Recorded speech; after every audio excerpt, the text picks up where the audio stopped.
Hello friends, जय श्री राम।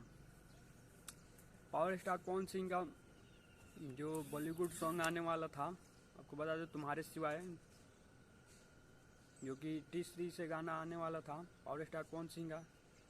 फिलहाल बहुत जल्द आप लोगों को बीच गाना देखने को मिलेगा पावर स्टार पवन सिंह का, जो कि बहुत ही बेहतरीन गाना है पावर स्टार पवन सिंह का तुम्हारे सिवाय, जो कि टी3 से गाना आएगा, जो कि बहुत ही बेहतरीन गाना है पावर स्टार पवन सिंह का।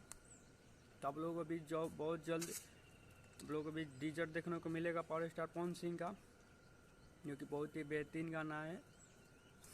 तो आप लोग ढेर सारा प्यार आशीर्वाद दीजिएगा पावर स्टार पवन सिंह का, जो कि गाना में बहुत ही बेहतरीन गाना है, बॉलीवुड सॉन्ग है, जो कि पावर स्टार पवन सिंह का बहुत ही बेहतरीन ये गाना होने वाला है। तो आप लोग ढेर सारा प्यार आशीर्वाद दीजिएगा पावर स्टार पवन सिंह को, और मेरे चैनल पर नए हैं तो प्लीज़ आप लोग लाइक और सब्सक्राइब और शेयर कीजिए। फिर मिलेंगे अगला वीडियो में आप लोगों से।